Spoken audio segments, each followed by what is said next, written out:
Chapter 17. In about a minute, somebody spoke out of a window without putting his head out, and says, "Be done, boys, who's there?" I says, "It's me." "Who's me?" "George Jackson, sir."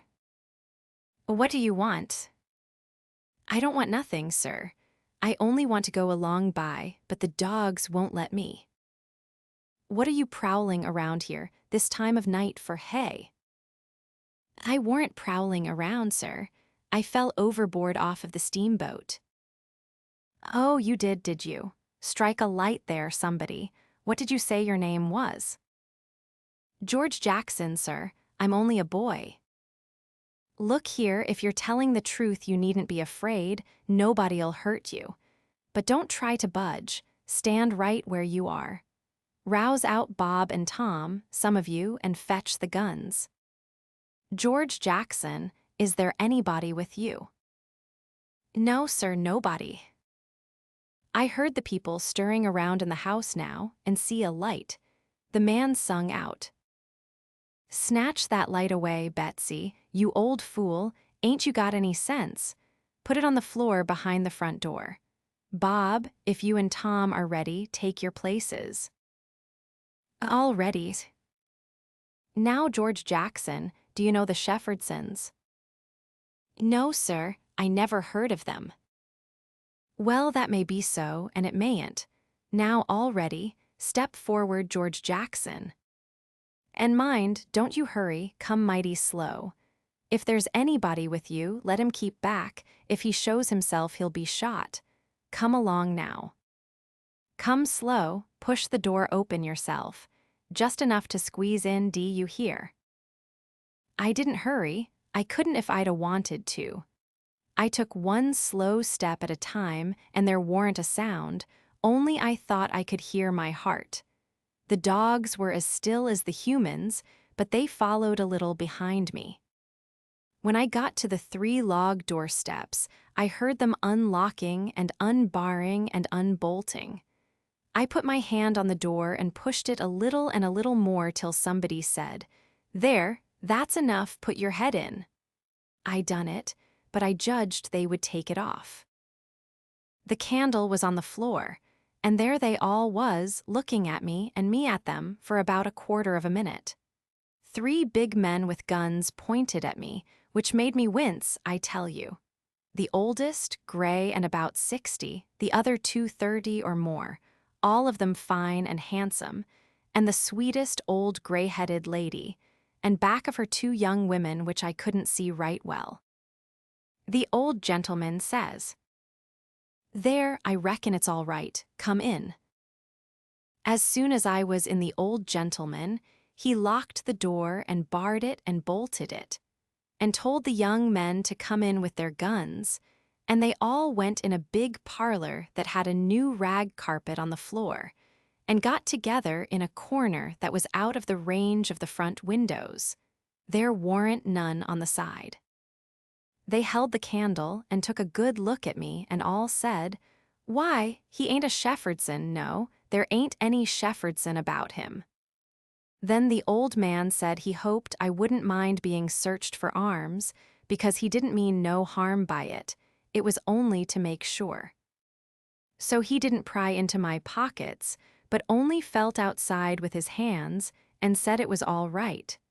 He told me to make myself easy and at home and tell all about myself.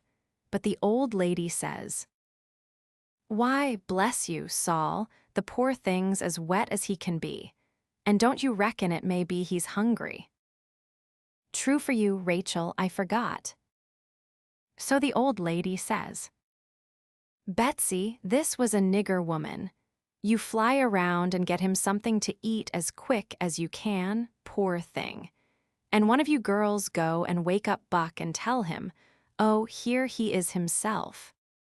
Buck, take this little stranger and get the wet clothes off from him and dress him up in some of yours that's dry." Buck looked about as old as me, 13 or 14 or along there, though he was a little bigger than me. He hadn't on anything but a shirt, and he was very frowsy-headed. He came in gaping and digging one fist into his eyes, and he was dragging a gun along with the other one. He says, "Ain't they no Shepherdsons around?" They said no, 'twas a false alarm. "Well," he says, "if they'd a been some, I reckon I'd a got one." They all laughed, and Bob says, "Why, Buck, they might have scalped us all, you've been so slow in coming." "Well, nobody come after me, and it ain't right I'm always kept down. I don't get no show." "Never mind, Buck, my boy," says the old man. "You'll have show enough, all in good time, don't you fret about that. Go 'long with you now, and do as your mother told you." When we got upstairs to his room, he got me a coarse shirt and a roundabout and pants of his, and I put them on. While I was at it, he asked me what my name was, but before I could tell him, he started to tell me about a blue jay and a young rabbit he had catched in the woods day before yesterday, and he asked me where Moses was when the candle went out. I said I didn't know. I hadn't heard about it before, no way. "Well, guess," he says. "How'm I going to guess," says I, "when I never heard tell of it before?" "But you can guess, can't you? It's just as easy." "Which candle?" I says. "Why any candle?" he says. "I don't know where he was," says I. "Where was he?" "Why, he was in the dark, that's where he was." "Well, if you knowed where he was, what did you ask me for?" "Why, blame it, it's a riddle, don't you see? Say, how long are you going to stay here? You got to stay always. We can just have booming times, they don't have no school now. Do you own a dog? I've got a dog, and he'll go in the river and bring out chips that you throw in. Do you like to comb up Sundays and all that kind of foolishness? You bet I don't, but Ma, she makes me. Confound these old britches. I reckon I'd better put 'em on, but I'd rather not, it's so warm. Are you all ready? All right. Come along, old hoss. Cold corn pone, cold corned beef, butter, and buttermilk. That is what they had for me down there, and there ain't nothing better that ever I've come across yet. Buck and his ma and all of them smoked cob pipes, except the nigger woman, which was gone, and the two young women. They all smoked and talked, and I eat and talked. The young women had quilts around them and their hair down their backs. They all asked me questions, and I told them how Pap and me and all the family was living on a little farm down at the bottom of Arkansas. And my sister Mary Ann run off and got married and never was heard of no more. And Bill went to hunt them and he warn't heard of no more, and Tom and Mort died. And then there warn't nobody but just me and Pap left, and he was just trimmed down to nothing on account of his troubles. So when he died, I took what there was left, because the farm didn't belong to us, and started up the river deck passage and fell overboard. And that was how I come to be here. So they said I could have a home there as long as I wanted it. Then it was most daylight and everybody went to bed, and I went to bed with Buck, and when I waked up in the morning, drat it all, I had forgot what my name was. So I laid there about an hour trying to think, and when Buck waked up I says, "Can you spell Buck?" "Yes," he says. "I bet you can't spell my name," says I. "I bet you what you dare I can," says he. "All right," says I, "go ahead." "Gorgjackson, there now," he says. "Well," says I, "you done it, but I didn't think you could. It ain't no slouch of a name to spell right off without studying." I set it down, private, because somebody might want me to spell it next, and so I wanted to be handy with it and rattle it off like I was used to it. It was a mighty nice family, and a mighty nice house, too. I hadn't seen no house out in the country before that was so nice and had so much style. It didn't have an iron latch on the front door, nor a wooden one with a buckskin string, but a brass knob to turn, the same as houses in town. There warn't no bed in the parlor, nor a sign of a bed, but heaps of parlors in towns has beds in them. There was a big fireplace that was bricked on the bottom, and the bricks was kept clean and red by pouring water on them and scrubbing them with another brick. Sometimes they wash them over with red water paint that they call Spanish brown, same as they do in town. They had big brass dog irons that could hold up a saw log. There was a clock on the middle of the mantelpiece, with a picture of a town painted on the bottom half of the glass front and a round place in the middle of it for the sun, and you could see the pendulum swinging behind it. It was beautiful to hear that clock tick, and sometimes when one of these peddlers had been along and scoured her up and got her in good shape, she would start in and strike 150 before she got tuckered out. They wouldn't took any money for her. Well, there was a big outlandish parrot on each side of the clock, made out of something like chalk and painted up gaudy. By one of the parrots was a cat made of crockery and a crockery dog by the other, and when you pressed down on them they squeaked, but didn't open their mouths nor look different nor interested. They squeaked through underneath. There was a couple of big wild turkey wing fans spread out behind those things.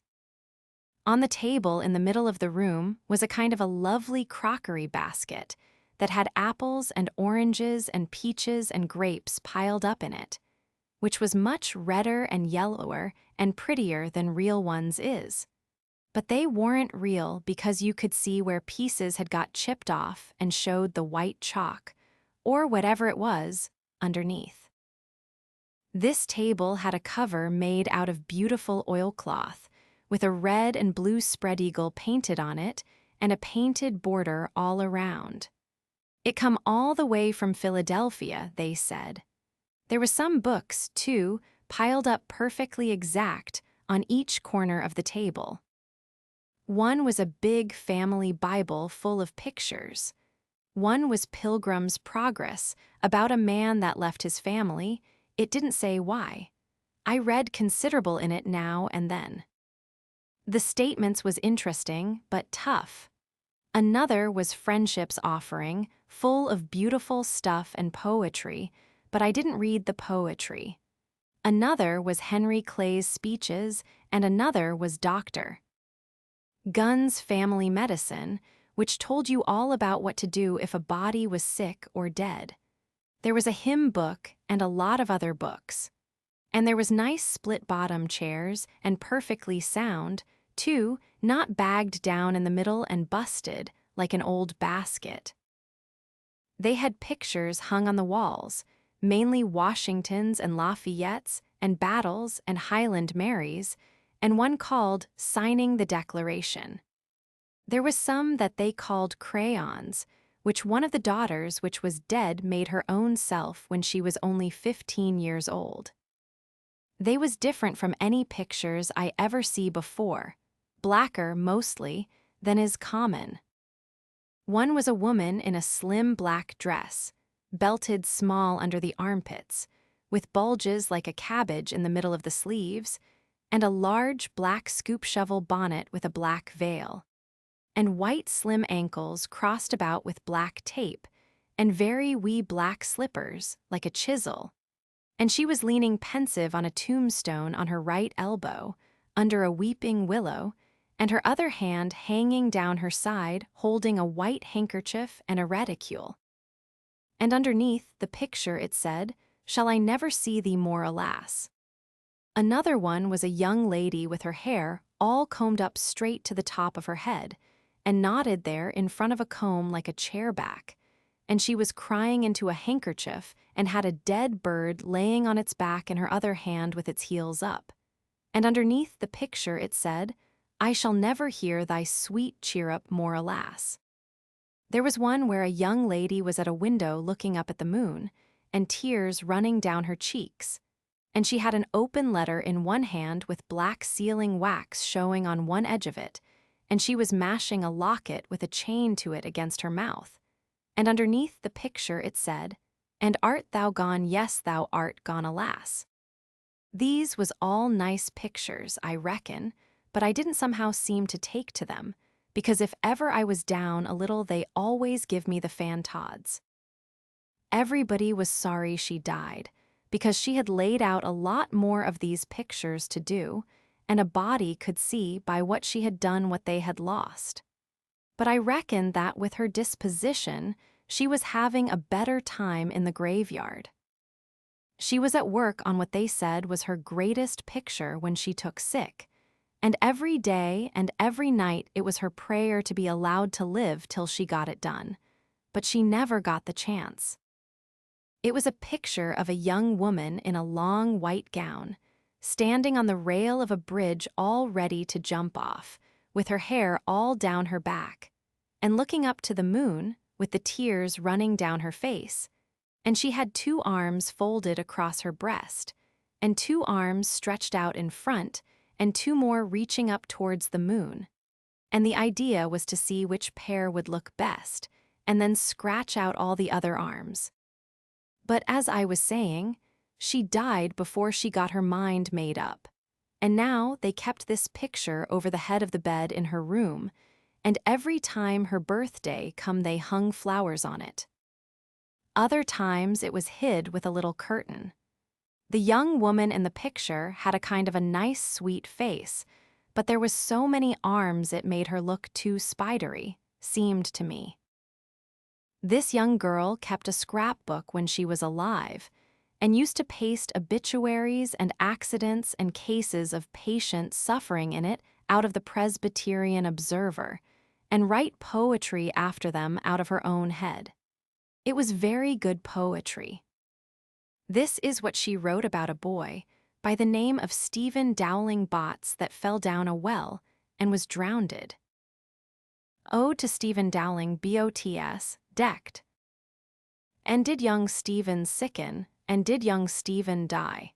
And did the sad hearts thicken, and did the mourners cry? No, such was not the fate of young Stephen Dowling Botts, though sad hearts round him thickened. 'Twas not from sickness, shots. No whooping cough did rack his frame, nor measles drear with spots. Not these impaired the sacred name of Stephen Dowling Botts. Despised love struck not with woe that head of curly knots, nor stomach troubles laid him low, young Stephen Dowling Botts. Oh no, then list with tearful eye, whilst I his fate do tell. His soul did from this cold world fly by falling down a well. They got him out and emptied him. Alas, it was too late. His spirit was gone for to sport aloft in the realms of the good and great. If Emmeline Grangerford could make poetry like that before she was 14, there ain't no telling what she could have done by and by. Buck said she could rattle off poetry like nothing. She didn't ever have to stop to think. He said she would slap down a line, and if she couldn't find anything to rhyme with it would just scratch it out and slap down another one and go ahead. She warn't particular. She could write about anything you choose to give her to write about just so it was sadful. Every time a man died, or a woman died, or a child died, she would be on hand with her tribute before he was cold. She called them tributes. The neighbors said it was the doctor first, then Emmeline, then the undertaker. The undertaker never got in ahead of Emmeline but once, and then she hung fire on a rhyme for the dead person's name, which was Whistler. She warn't ever the same after that. She never complained, but she kinder pined away and did not live long. Poor thing, many's the time I made myself go up to the little room that used to be hers and get out her poor old scrapbook, and read in it, when her pictures had been aggravating me, and I had soured on her a little. I liked all that family, dead ones and all, and weren't going to let anything come between us.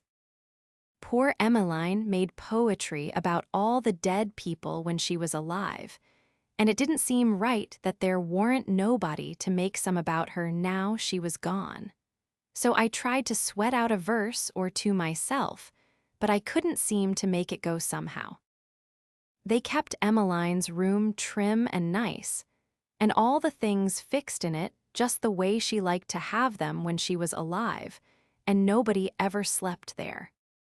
The old lady took care of the room herself, though there was plenty of niggers, and she sewed there a good deal and read her Bible there mostly. Well, as I was saying about the parlor, there was beautiful curtains on the windows. White, with pictures painted on them of castles with vines all down the walls, and cattle coming down to drink.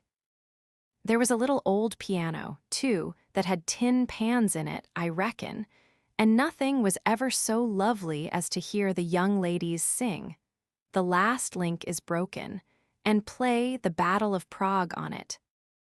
The walls of all the rooms was plastered, and most had carpets on the floors, and the whole house was whitewashed on the outside.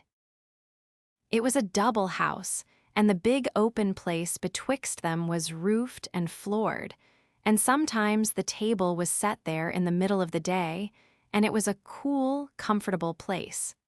Nothing couldn't be better, and warn't the cooking good, and just bushels of it too.